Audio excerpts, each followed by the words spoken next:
So, evening all. Welcome. I am Psycheshire and this is my domain. So, hopefully, you can hear me. We're doing a sound check. Let me know if you do hear me so that I know my voice resonates with, I don't know, wisdom, whatever we're going to try to do with this game. But let me know, can you hear my voice? Hopefully, that you can. In addition, in a moment, we're going to have different music that plays during the game.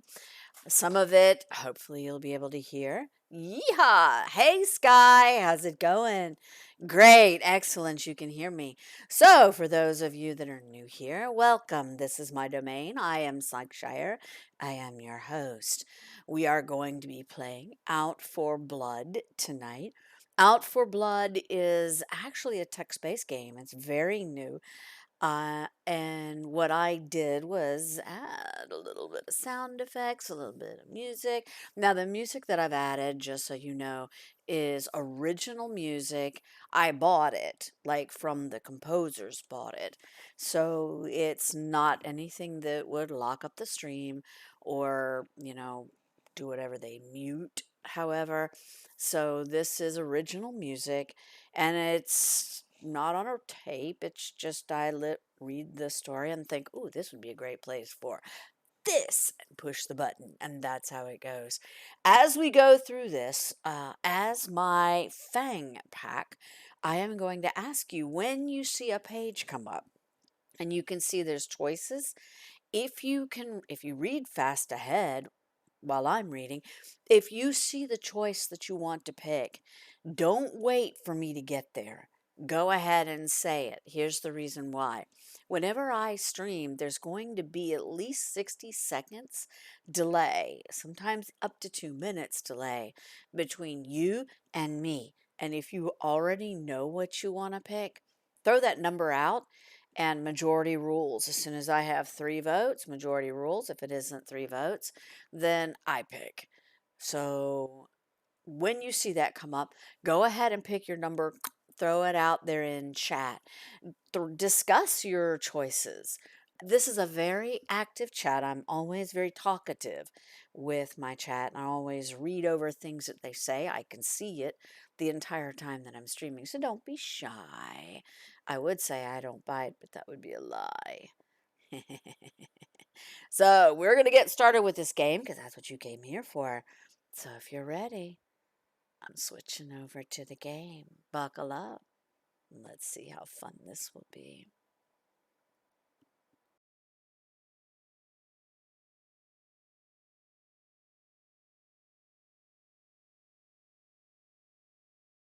So hopefully you can still hear me.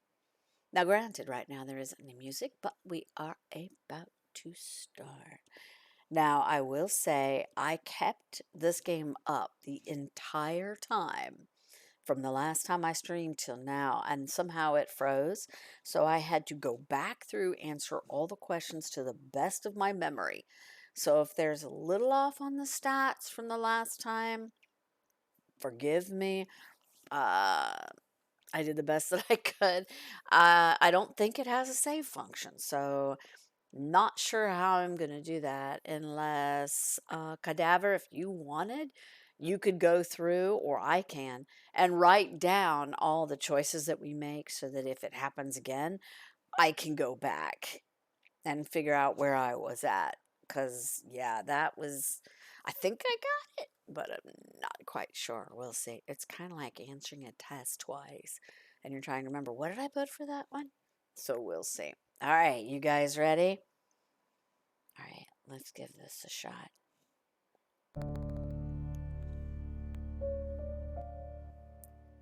Once off the highway, you slow the red beast and open the windows farther to let more of the cool nighttime air inside. Sanders Farm pops up on your right, with fields of produce and grazing land taking up the southeastern end of Jericho Heights.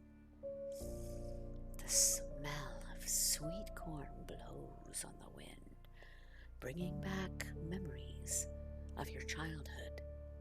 of Grandpa's cornbread with tomato jam, of Friday night buttered popcorn at the Royal Drive-In, of picking fresh ears for shucking and roasting the cobs over open fires. On the northern end of the land sits a farmer's market, where the Sanders share space with other local farmers. Everyone in town goes to the bustling market, and all the families who set up shop and the people who work there enjoy the status in town it brings. Next, you pass by Gallagher's Tavern, which is the go-to drinking spot for most of the town. From the sign out front, you note that they've added live music on Friday and Saturday nights. You've never actually been in Gallagher's. Farther down the road, you spot the first bank of Jericho Heights, the oldest bank in town. Somehow, despite all the mergers and acquisitions in the financial world over the past 20 years, it's managed to remain independent. The brick and mortar building lords over other commercial spaces in the tiny strip of stores. A drive-through teller has been added since last you saw it, and extra parking has crept over, displacing Wilson's Pharmacy, like the bank has bullied the family out. You can picture Mr. Bumpley polishing the brass reels on Saturday morning before opening, on hands and knees with a clean cloth and the smelliest cleaning solution you've ever experienced. Ugh, a cross between burnt eggs, sour apples, and licorice. His dark, slicked back hair and handlebar mustache gave him the appearance of a cartoon villain. In one vivid nightmare, you pictured him tying you to railroad tracks. He took great pride in maintaining the property and its original furniture and fixtures. Like the bank would be angry at him if it lost its luster. One morning, when you were young, your grandfather dressed in his Sunday suit and brought you to the bank to watch him sign, which you later learned were loan papers. Mr. Bumpley handled the settlement personally, offering Grandpa a fresh, felt-tipped pen and turning each page for him with a gleam in his eye. You wonder if his soul was listed as collateral under Article 4, Section B. At least anyone who worked with old Marvin Bumpley or borrowed from his bank had the benefit of his favor. Turning the car onto Burns Road, you spot the sheriff's office, a flat, square, white brick building with a wooden porch straight out of the Wild West. A banner stretched across the road ends any suspense on the identity of the current sheriff. Re-elect Raymond Alistar, Sheriff. Really? Sheriff Raymond is still around? That guy must be in his 70s by now. When you last saw him, he was returning to work after hip replacement surgery and had considered retirement. Everyone in town assumed Marcus Williams would take over, but you remember hearing he was fired for some reason. The sheriff always had a laid-back attitude. He and Grandpa never got along. Something about a late-night poker game and Dolores Bell, who used to run Jericho's premier hotel, the Bella Grande. You've seen the two men nearly trading fists over the direction of that woman's smile. Once you were old enough to understand the dynamics of love triangles, you realized Dolores had eyes for Sheriff Raymond, and your grandpa was trying to break up the dance. As the second most powerful figure in Jericho politics, Sheriff Raymond was someone to have in your corner. A fact Grandpa seemed to overlook or ignore. Your thoughts shift back to driving. As you run a stop sign turning off Burns Roads, you focus back on the here and now. The town looks largely how you remember it. Having spent several summers here, you formed loads of memories. You even remember working for, here you go, Chat Pack, my Fang Pack, you get to vote. Do you remember working for A, Sandra's Farmers Market? Getting to know the townspeople working there helped me gain a bit of influence around Jericho Heights. Or First Bank of Jericho Heights, working for Mr. Bumpley. Since then, I've always been exceptional with my finances and making money. Or Sheriff's Office, helping out Sheriff Raymond. He became quite fond of me, which gave me a bit of pull with his office. So there's your three. Either you used to work for Farmers Market, First Bank, Sheriff's Office. Which is it? 2. So Sky, you're thinking First Bank of Jericho Heights. So that's the dude that gave your grandpa the loan, right? I think so. Yeah. That's kind of what we're thinking. Anybody else want to vote real fast? I think we'll go with 2. 2 sounds kind of good, don't you think?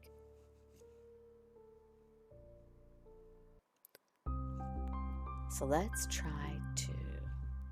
And let's see where that takes us. First Bank of Jericho Heights. You started at FBJ when you were 12 as a lowly sweeper.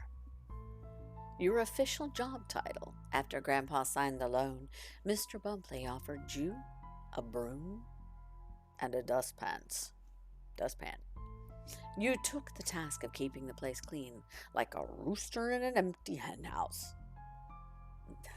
That was how Mr. Bumpley described it, and you certainly did enjoy it. You got to know a lot of the townspeople. Enjoyed lunches at the nearby barbecue shack with Miss Fettercorn, Danny Albright, and Helen Smith, the 3 long-time tellers, and on Sundays had the whole place to yourself as you waxed the floors and blasted WJER on the radio. Mr. Bumpley treated you like you were family and always made a big deal of stopping by Grandpa's shop to see you whenever you popped into town. From working there for so many summers, you learned about personal finances, mainly how to save and grow your money.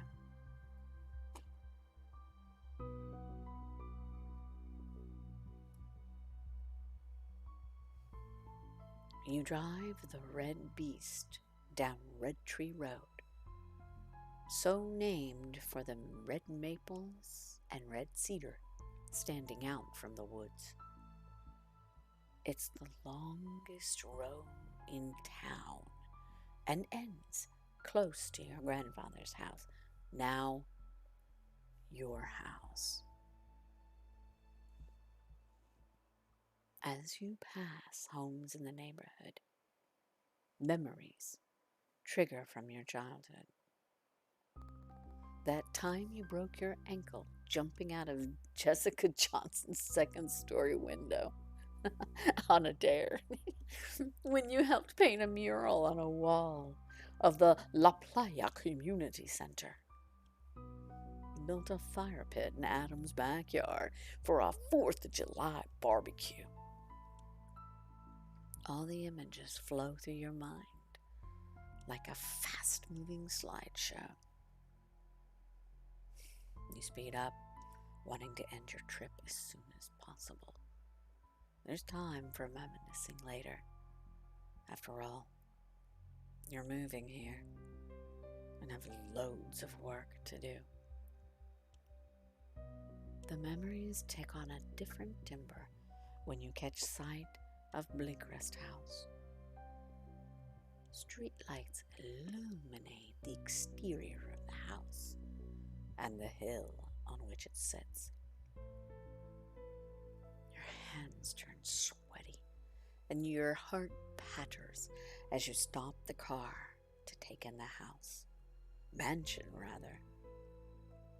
You cut the engine and find yourself staring through the parted trees at the 3-story colonial home with its stone-white brick and its black slate roof, reminding you of 2 sharply pointed eyebrows. Sitting atop a hill overlooking the southern end of Jericho Heights, Bleakrest House casts a long shadow into the valley, and has always done so as one of the oldest houses in DeKalb County. Curse that Bleakrest House is, Grandpa said when the new owners moved in. You watched from the bottom of the hill at the 4 moving vans carrying in steamer trunks and immense crates just after sundown. Every single owner has lived under the curse of that house, whether it's an affliction, a bankruptcy, or a devastating act of nature.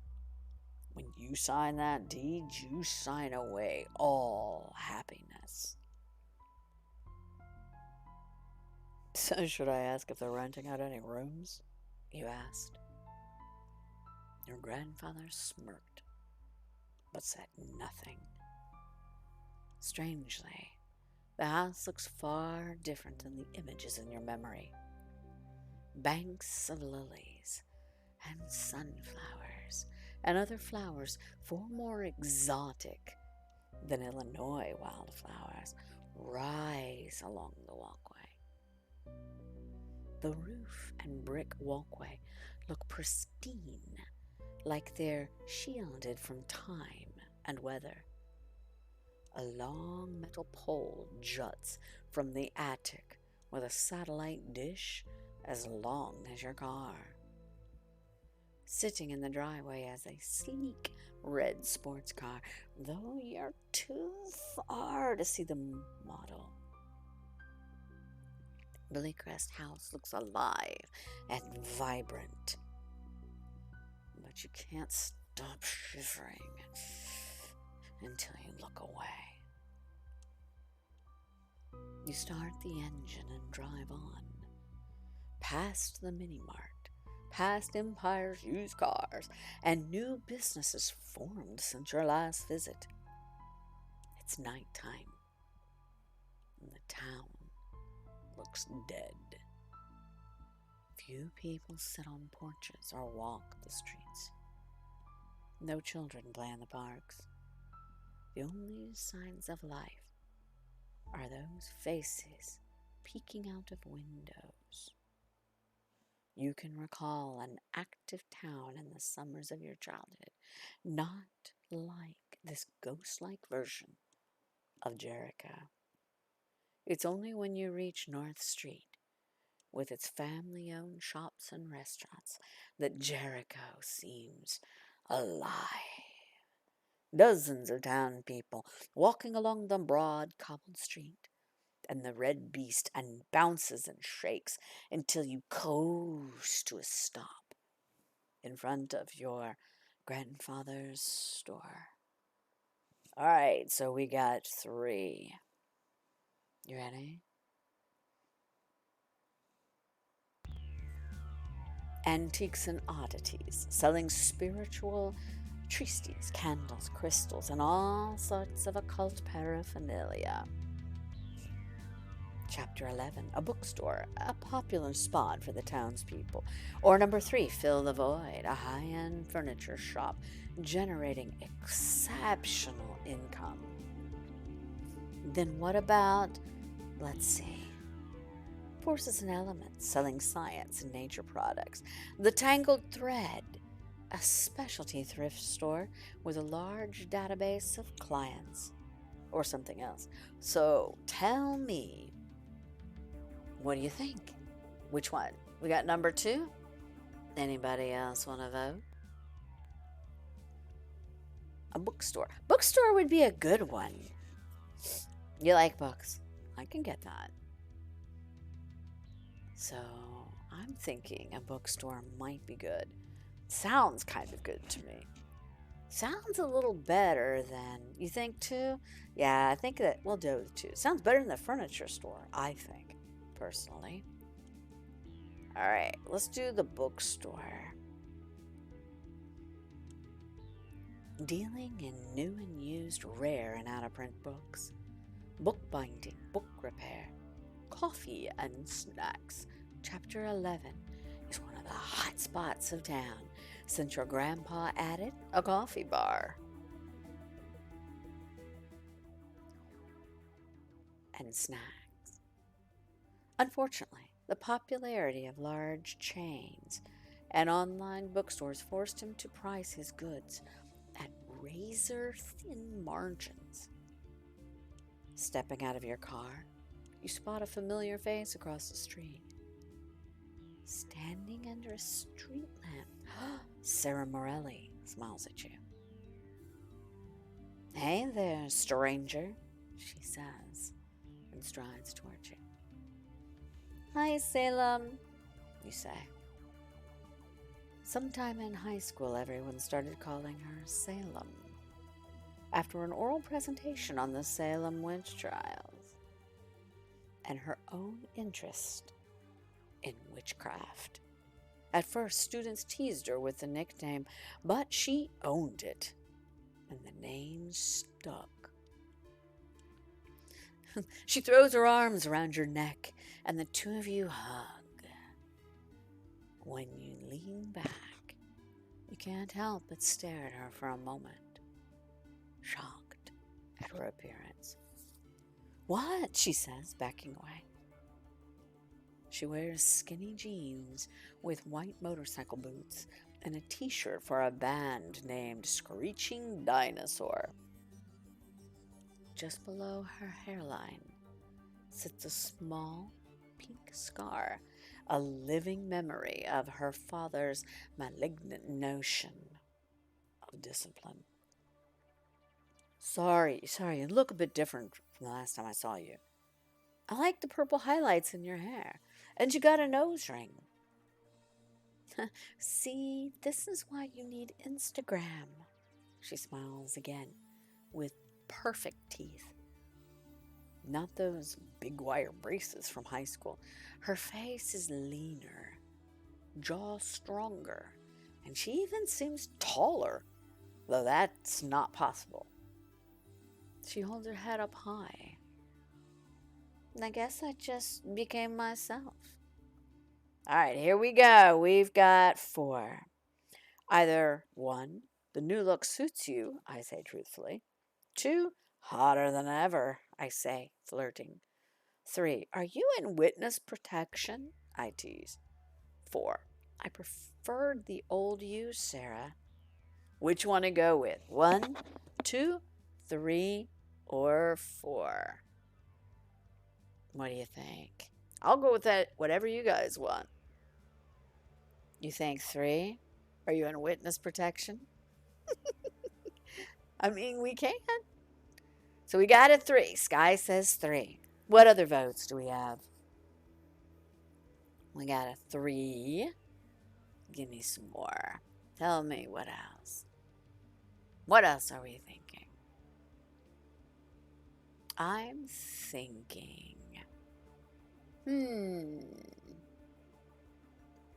You're open to 2, but you just like the teasing. I mean, I could go 3, see if that opens something up.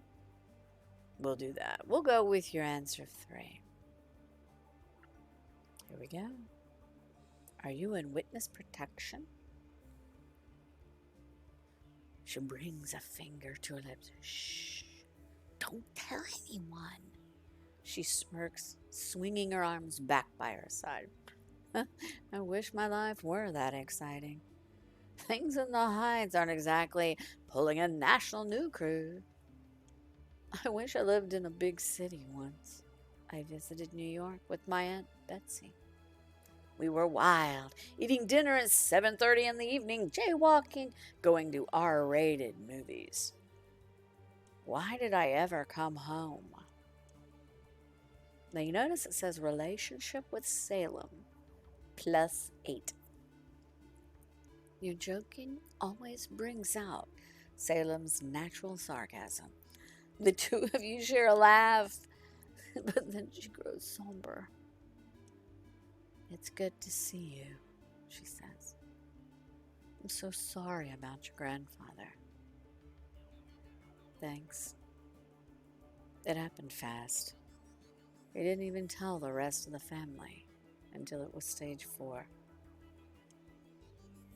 She nods in a knowing way. That was your grandpa. He didn't want people to help him with anything. Remember when we had that really bad snowstorm a few years ago?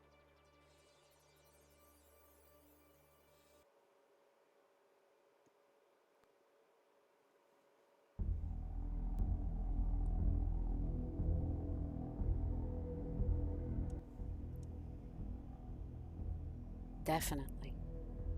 It was bad enough in Chicago. We got 2.5 feet of snow.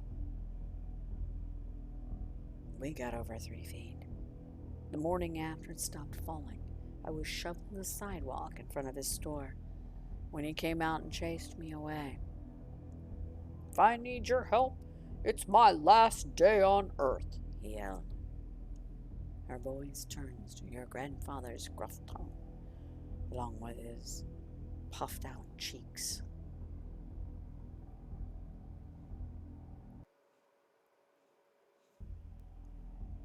You let out a laugh. Wow, your impression of him is still perfect. He was so stubborn. I can't believe he chased you off. Later on, he shoveled his whole property and the front of my house and my neighbor's. He showed me. She laughed, shaking her head. So is it true you're some kind of fortune teller? I've heard some wild rumors about you. I wouldn't call myself a fortune teller, but someone who studies the paranormal. I'll have to tell you about it sometime. A ripple of thunder spreads through the clouds, and a few drops of rain hit the ground. The wind picks up, blowing leaves down the street. Quite a few are already gathered in the entrance of Chapter 11, along with trash and other debris. I hate to say this, But your grandfather's place is a mess. No one has been in there, not even to collect mail or packages. We we all wanted to, but even after he passed, the whole town respected his place, his space, and stayed out. We all knew he wouldn't want us touching it. To be honest, it feels like he's still around, like he's just out of sight. She stares at the storefront, and you can almost read her thoughts. Like you, she's probably envisioning your grandpa working on a window display, something elaborate and overdone, like when he recreated a scene from The Telltale Heart on Edgar Allan Poe's birthday. No problem. I'll take care of it. Salem gestures at the shop over her shoulder. I can help you clean everything out if you want. I'm guessing you'll be here just long enough to sell the place and then back to the city? And you'll at least be here for the summer festival next weekend. All right, 1, 2, or 3. Number 1, actually, I don't know how long I'm staying, but I would love your help.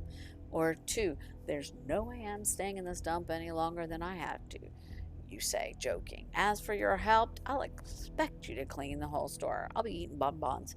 Or number 3, maybe not. I'm going to clean up on my own and figure things out. Which way do we want to go with this? 1, 2, or 3? 1 is don't know how long you're staying, would love the help. The other is being sarcastic, not staying here any longer. Yeah, you clean the whole thing. Or maybe not. I'm going to clean up on my own and figure things out. Which should we go? You're thinking 1? The reason I think 1 might be good is you get to sit and talk to this person, get some more data, get some more info, 2, I mean, maybe I could go with any of them. Any of them I could go with. So you choose, or anybody voting choose.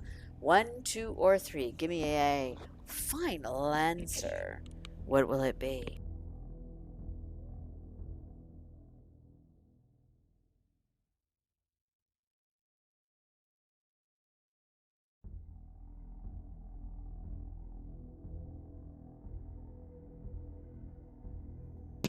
All right, so we're going with what? Okay, let's do 1. Kind-hearted. Notice the stats up there. Kind-hearted +2. Matter of fact +11. Relationship with Salem +4. Let's look at our stats. Now, this is something someone else showed me. So we're going to look at our stats here. This is what we've got. And I had to rename it Chaos Campbell because, like I had mentioned before, it doesn't have a save. So I lost all of it.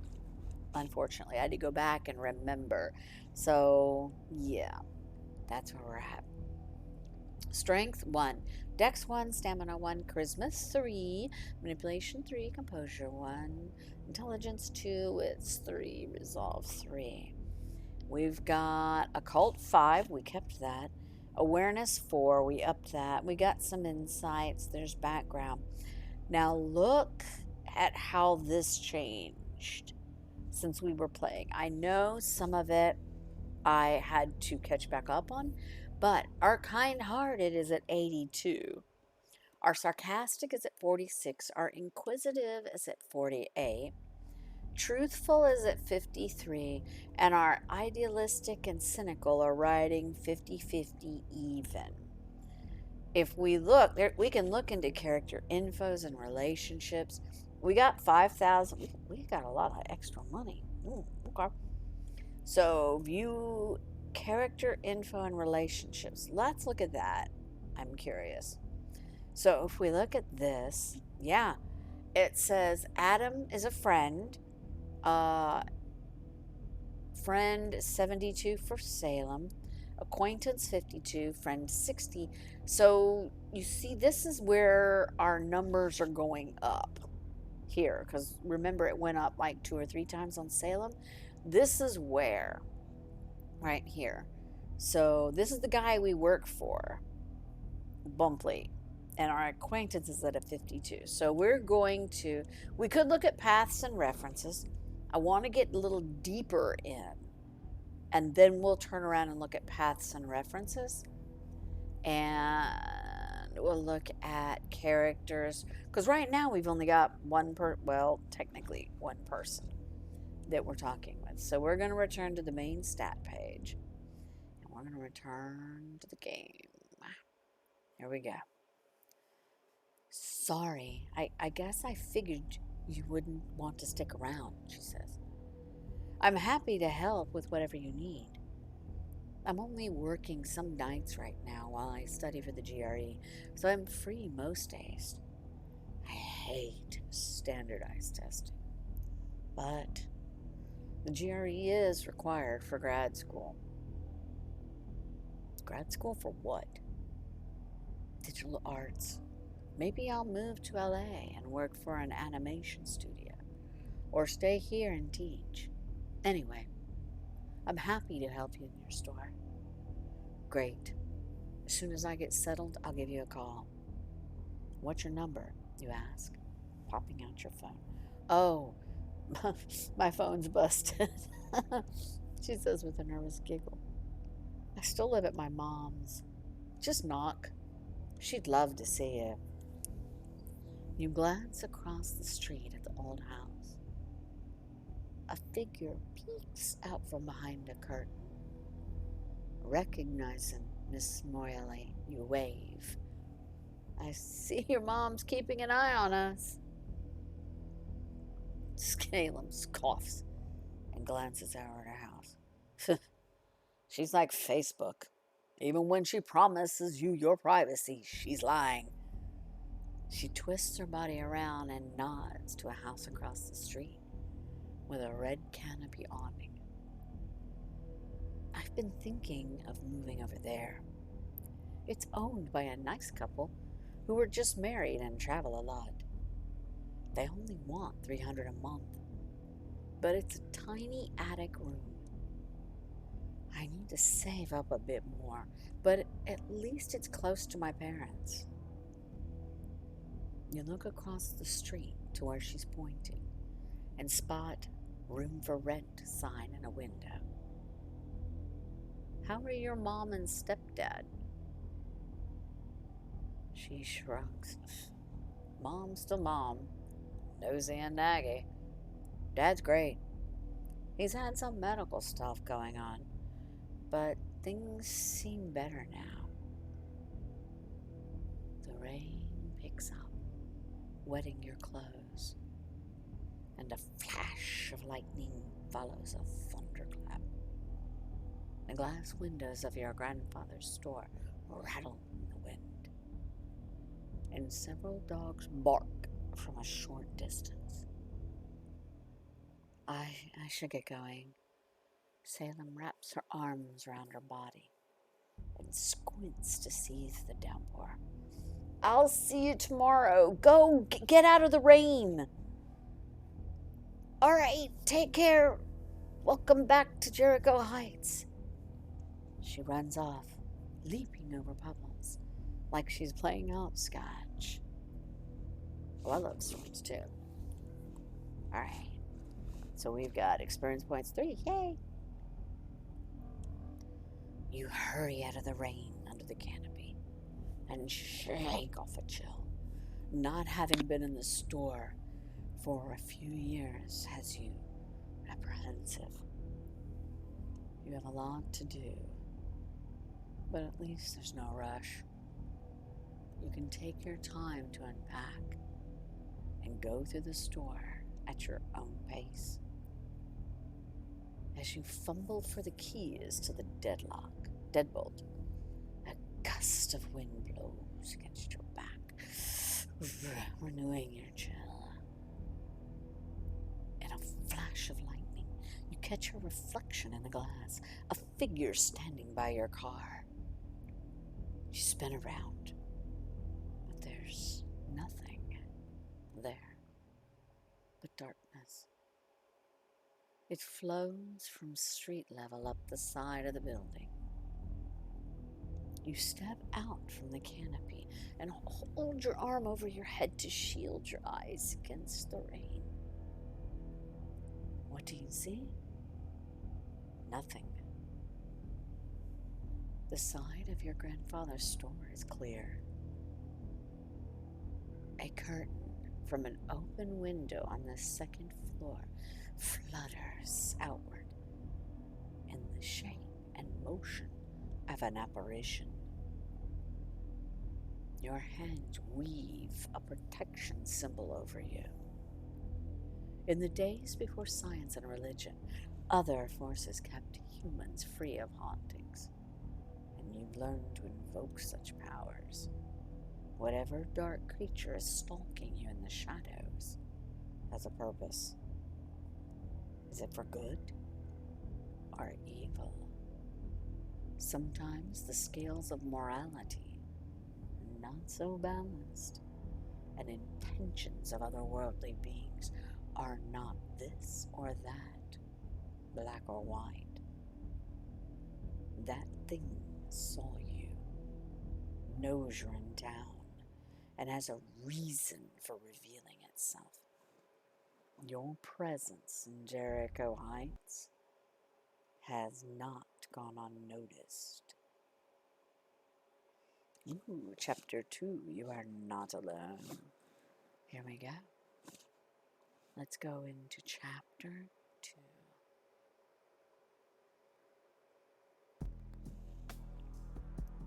Small towns have long memories and pass their horrors down ceremonially from generation to generation.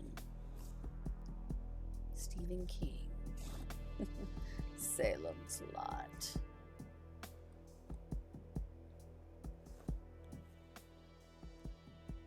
You enter your grandfather's home for the first time in 5 years, almost tripping over a pair of yellow rubber galoshes by the door. Stepping over them, you flip the light switch on and off several times with no effect. You resort to turning on your phone's flashlight.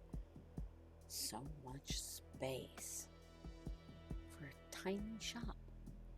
All of it sparse and cold and lifeless without its true owner.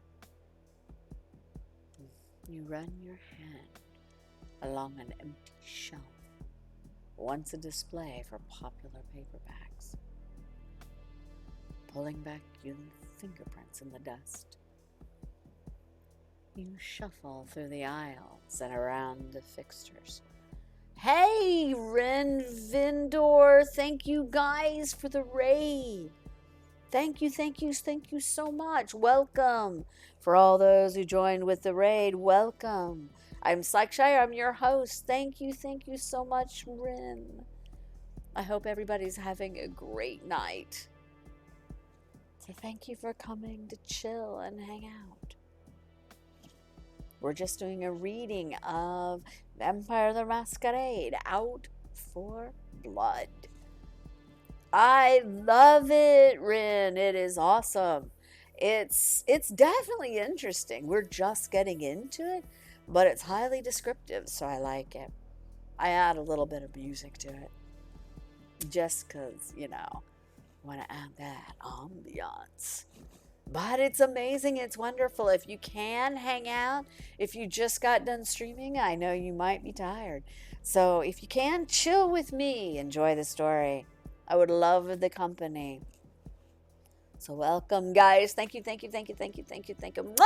Thank you. Let's get to the story.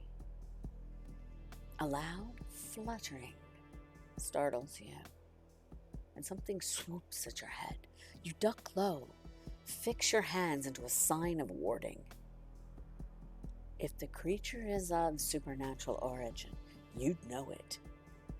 You doubt a bestial thing would be drawn to Jericho Heights.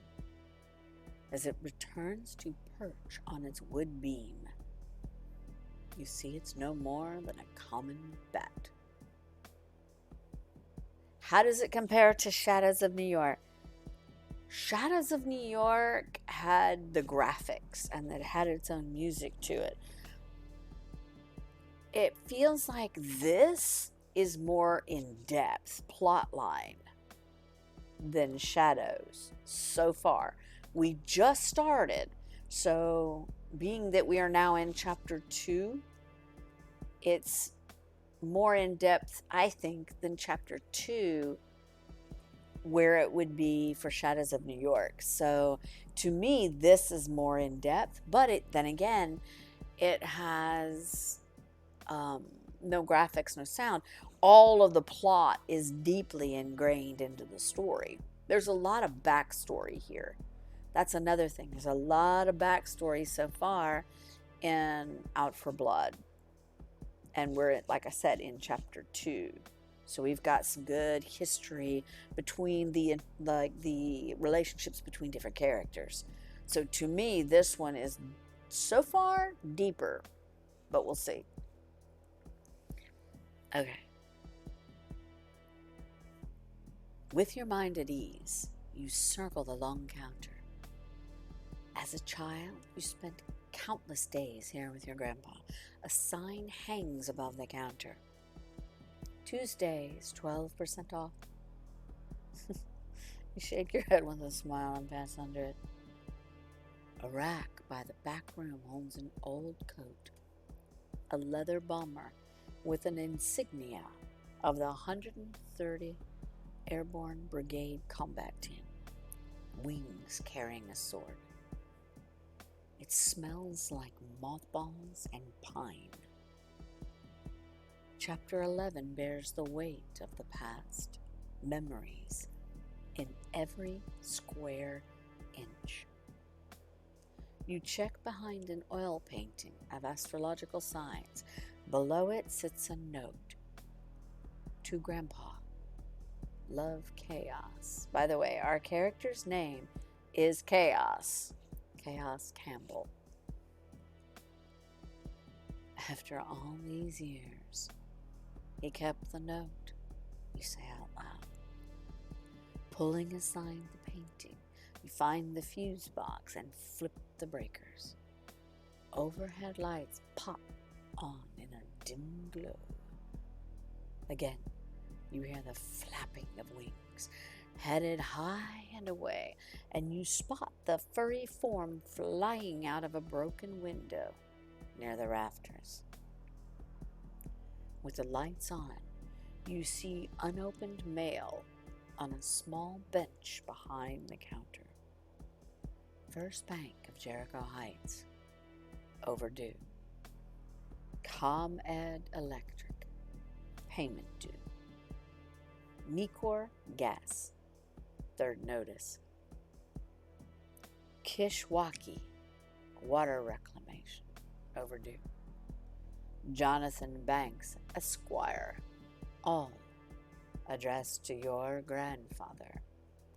His first name was... So, guys, we get to name the grandfather. So, what would you like? We've got Avid, George, Joseph, Lucas, Mohammed, Oliver, Santiago, or something unique. Type what you'd like to pick. Fang Pack. And then you guys get to name grandfather. So take a look. I'll give you a minute.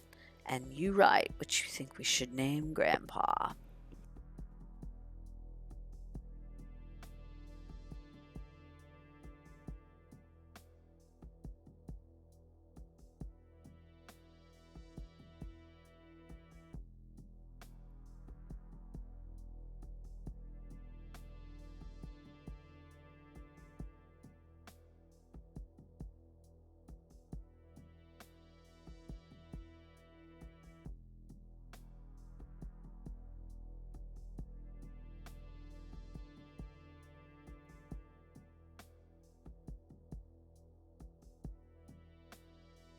Every time I hear the name Joseph, I think of Joseph Joestar on JoJo. I can't help it. That's just me being weird. But okay, we could go with Joseph. So what are you thinking? Sky Rin's thinking for the first name of grandfather. What do we want? He was picking Joseph. I can go with Joseph. Like I said, it just makes me think of Joseph Joestar from JoJo. Okay, we'll go Joseph. All right. You pick up the last one. You recognize that name. Your grandfather's estate attorney contacted you days after his death. As his primary heir, he left you the property, including the store and the house, along with the rest of his life insurance payout after taxes and funeral expenses. $4,000. He left me everything he had. The jingle of door chimes lifts your head, and in walks a tall figure with grayish black hair. It takes you a moment to recognize him. Mr. Bumpley! He strides across the store, wearing a broad smile and his signature handlebar mustache, the edges twirled tighter than you remember. Mayor Bumpley now, my dear boy. You may not have heard in your long absence from town. He strides over, and you expect a simple handshake. Instead, he offers a fist bump, his hands in white leather gloves. You lean on the counter. A draft blows the store with a low whistling. So, we got 1, 2, 3, or 4. Either, so what brings you by the store tonight? This visit must have a purpose, and I want to know why he's here. That's number 1. Or number 2, you can't be too busy if you're wandering out of business stores.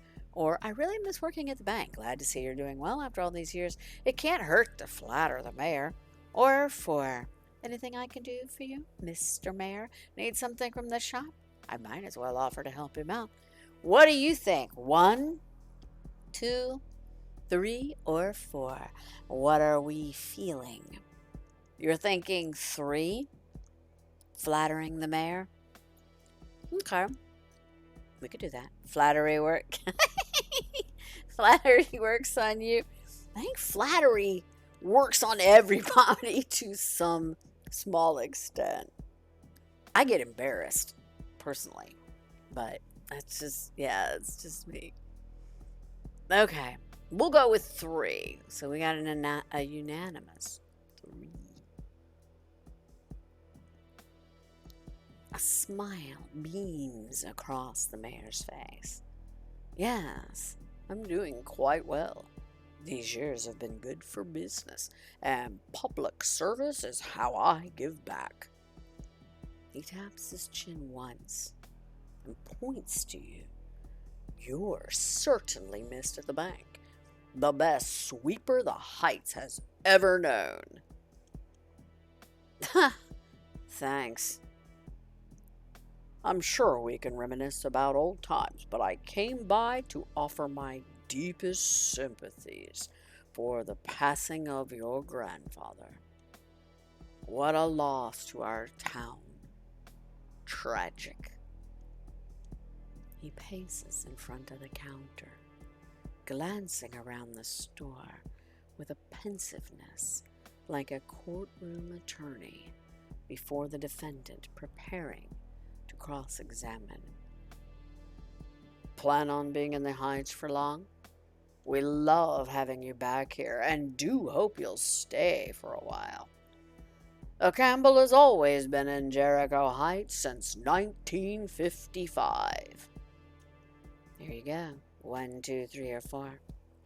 Either I'm going to stay for a while. Jericho Heights is a great place to live and I've missed it, number one. Number two, it's hard to say. I just got here. The mayor clearly has an ulterior motive for asking. Or number three, I'd like to. Maybe I'll reopen the store. Do you think the town would welcome that? Or four, my plans are my own business. The mayor is being pushy and rude, and I want him to know I don't like him. What do you think, guys? For me, I'm not thinking the fourth is good, and the reason why is we just got here. We have no idea what's going on in this town. We don't want to piss off the mayor when we just got here. Trust me, I'm defiant, and I will do defiant to the nth degree, but not when I just walk into town. I want to know background before I piss people off. So you're thinking two or three. Either it's hard to say I just got here, or I'd like to open the store. I'm kind of liking number two on this one. I mean, I can feel it. I don't know if my character can feel it, but I can feel it. Kind of that ulterior motive. But yeah, two or three I'm feeling. Yeah, I don't know if he should commit yet. I'm thinking maybe you go with two. That's kind of what I'm leaning towards is two. I'm leaning towards two. Okay. Oh, now look, notice we've got cynical +7, and we've got the experience points down at the bottom. We're trying to keep track of how that looks. And in just a second, when we flip over to the next screen, I'll pull the stats so you can see it. What do you think?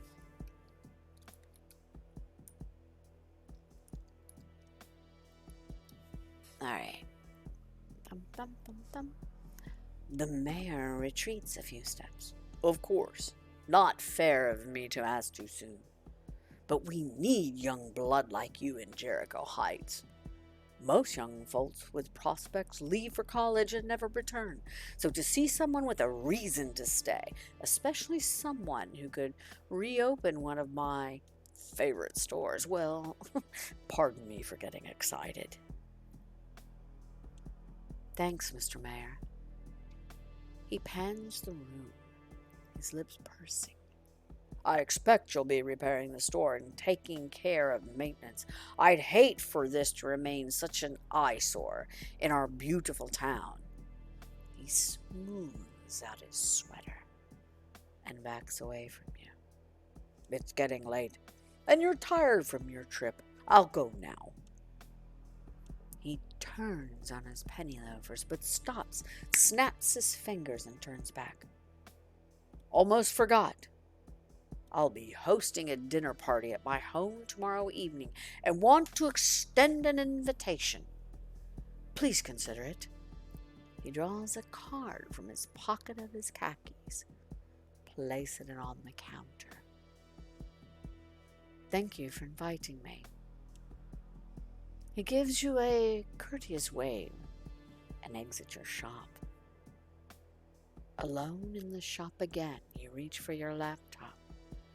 But John interrupts you. It's been a long day, and you can't fight the fatigue. The shop will be here in the morning. You can tackle your grandpa's business tomorrow. You leave your luggage near the counter, lock the front door, and zombie walk through the back of the store and into the attached home. You only make it to the living room couch before you pass out. Experience points +4. So we're gonna switch to stats so we can look over the stats. So we're on chapter 2. Now, if you look, there's the only thing I think that I see might have changed. Insight might have gone up. I remember it was being cynical. That's what it was. Because remember, we were at 50-50, but look at that one thing. Switched it from 57 to 43. Yeah, if I'd have said 3, it'd have probably whipped up that contract and thrown it out on the table. Yeah, yeah. Hmm. Let's see. So we won't look back into the relationships, but let's go back to the game. We'll do that in a little bit. Let's keep going. Okay. So we're going to go over to next.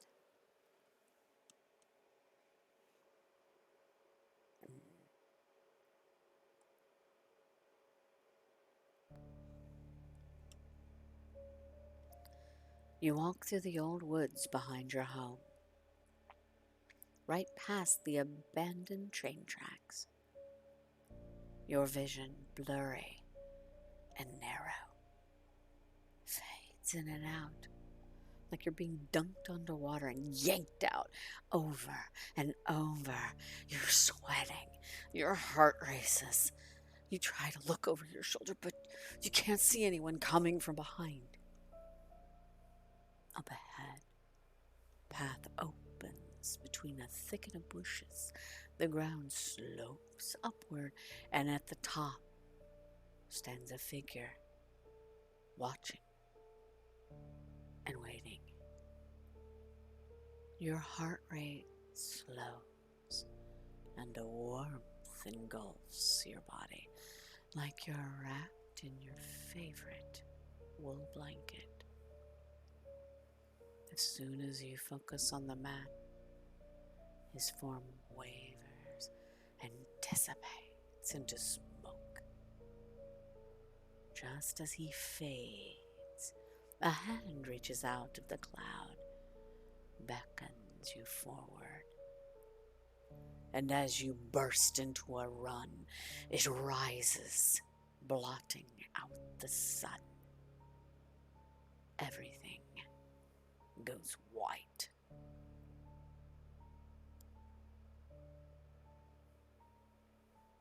Okay. As you progress through the story, you will receive experience points that may be used to raise your attributes, skills, and other traits. You may use your experience or save them for later. After choosing one or more of the stats to raise, you will confirm your choices before continuing with the story. So, we have 7 experience points.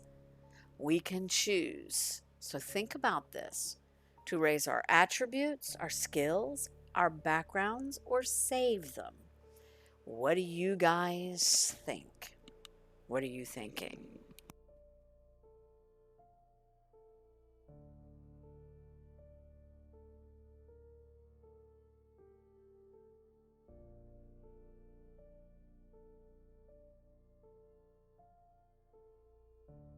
So we got the idea for backgrounds.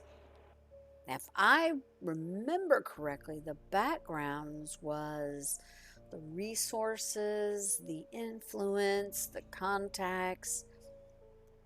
I mean,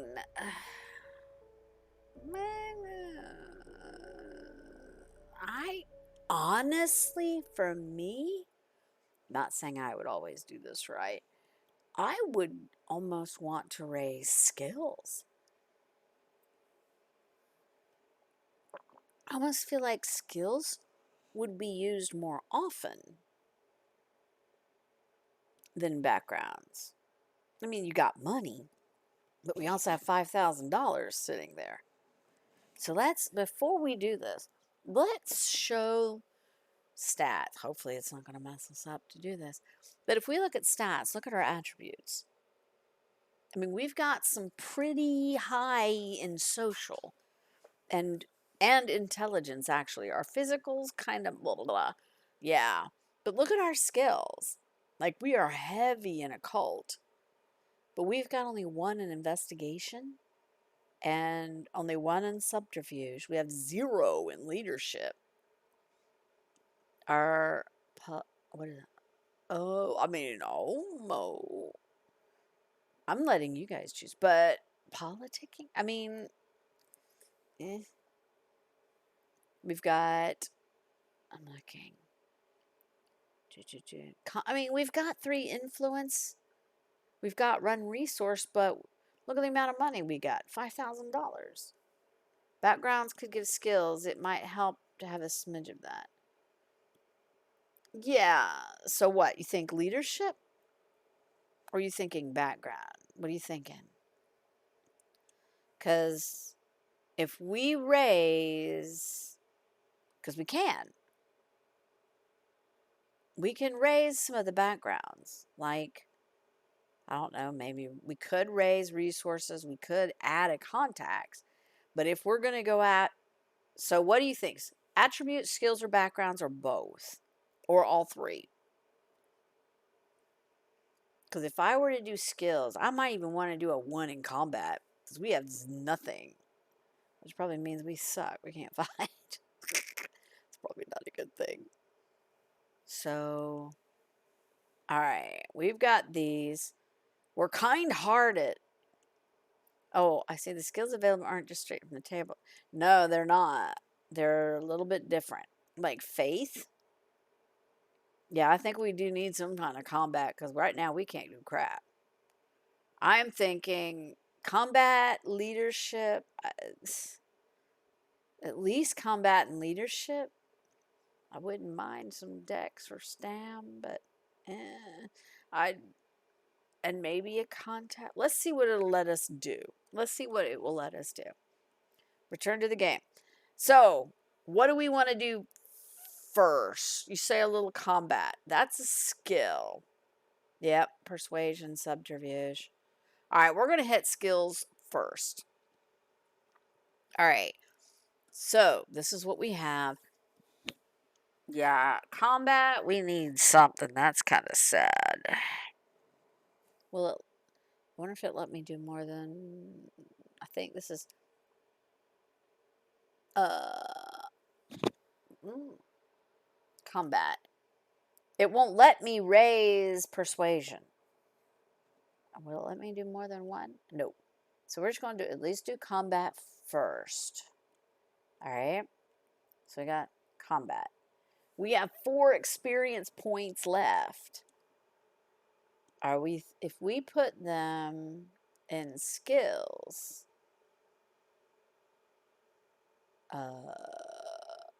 let's look. We have 4, and it tells you like we could raise faith or leadership. That's it. What do you think? Should we put some in leadership or should we go back? Yeah. So now look, if we go, wait, how am I going to go back? Can I go back? It says return to the main menu. I wonder if that's gonna, do we want leadership? As much as I hate the idea of leadership, I'm almost thinking, yeah, probably should.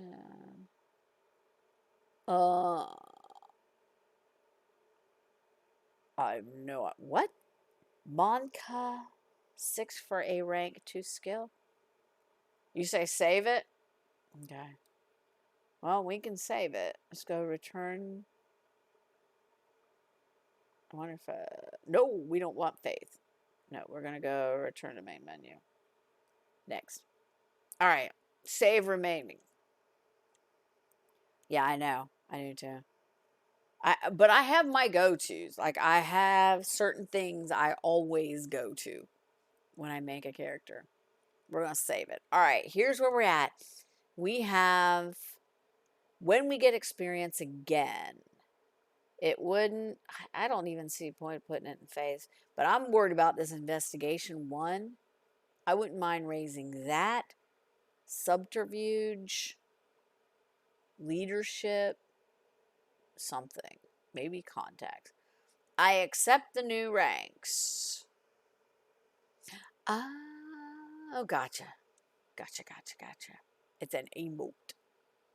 All right, let's try this. Accept the new eggs. The story continues. You wake up to gentle licks on your face.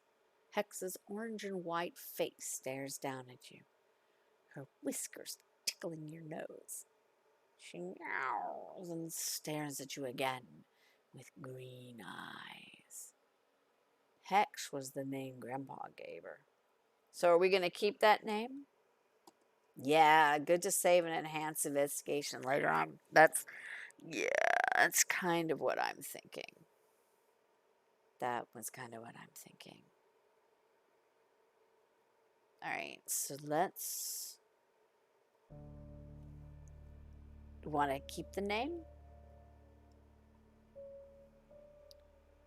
Or we want to call the cat something else? I like Hex. I say Hex would be good. You think Hex? Let's keep Hex. Let's keep Hex. Yeah. She purrs and stretches out her body with her front paws way out front. You, A1, reach up and pet her. Thanks for waking me up, old lady. Or 2, shoot her off. I can't stand this stray. Or 3, looking around the living room. Where did she come from? Which way do you want to go? 1, 2, or 3? What do you think?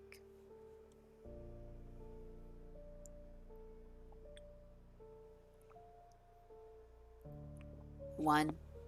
Yeah, 1 is sweet. 1 is cute. We'll go with 1. Let's go with 1. You stroke her back, and she sinks into your body and purrs. You're not ornery at all. Your mind replays the odd relationship between Hex and your grandfather. He'd set out a can of tuna for her on his workbench, and then chased her off if she stayed too long. He'd sit and pet her while binge-watching old episodes of Law and Order, and shove her off if she took up too much of the couch. Damn ornery old cat, he'd yell as she bolted through the cat door he made her. She leaps to the floor and stretches her back by rolling around on the old rug by the television. As you sit up, the room spins for a few seconds. You close your eyes and take a few deep breaths. Light pressure comes from the base of your skull, but it fades. Images flash in your mind, bits of memory. The doorbell rang and you answered. An unwelcome guest at the threshold of your grandfather's home. And then it's all a blur. Even those images fade from view as you try to focus on them. Must have been a dream. Now that you're awake, you spend some time looking around your new home, reacquainting yourself with the nooks and crannies. Okay, Grandpa, let's see what you got around here.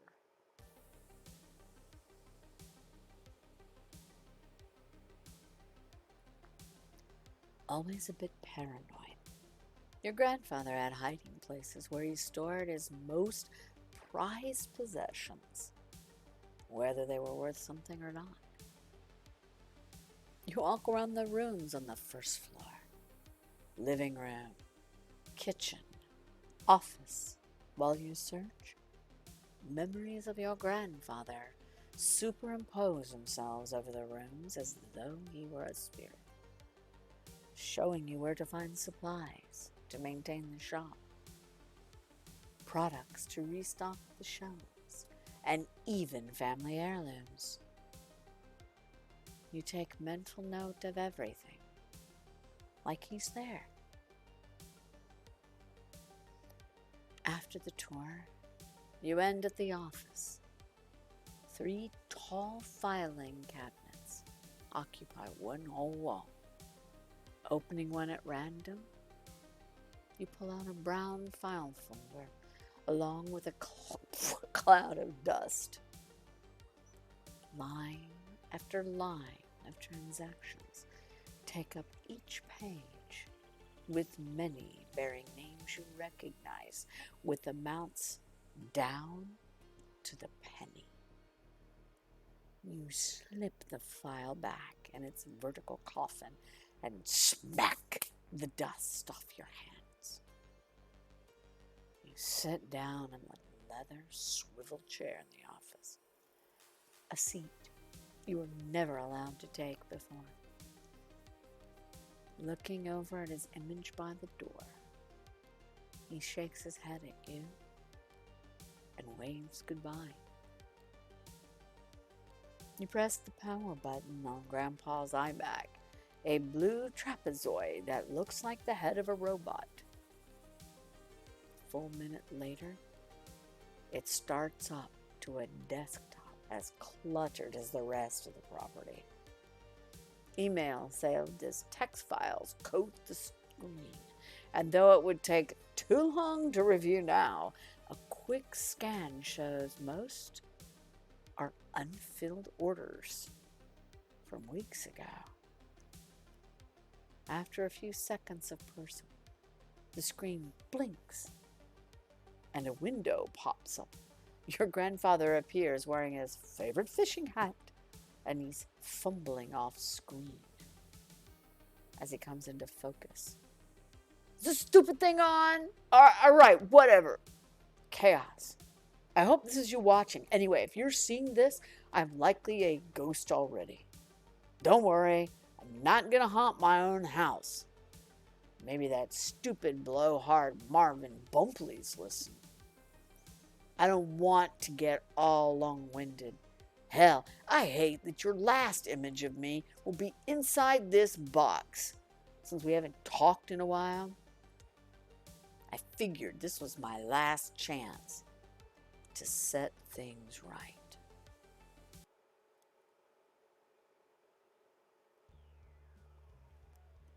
He pauses and looks off camera, his face drawn, eyes drooping.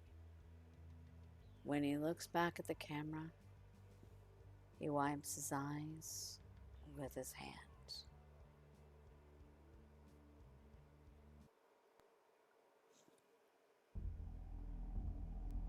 Chapter 11. It's old and run down, but it has a spirit that keeps it going. In the right hands it will flourish, not these old hands, but yours. It's all yours now. Do me one favor. Stay a while. Give it 6 months. If you don't like it, sell it. Hell, burn it down for all I care. Just see if Jericho Heights is the place for you. Besides, there are reasons for you to be here. People you need to help. Things will come to light, and you'll know what I mean. Mostly, I believe you will be happy here. Maybe without me nagging you to death. You'll enjoy it as much as I have. I love you, kiddo. I'm sorry it took this long to say it. The video ends, and you turn off the iMac. You lean back in the chair and spin it in a circle, listening to it squeak. Having seen your grandpa's message, you feel. What do you want to pick? Closer to him, you truly miss him. Pissed off, you didn't have the decency to call me and apologize. 3, skeptical. My grandfather's always had an ulterior motive, or similar that way, or puzzled. What's with the cryptic message? Am I here to solve a mystery or take care of his affairs? Which way do you want to go?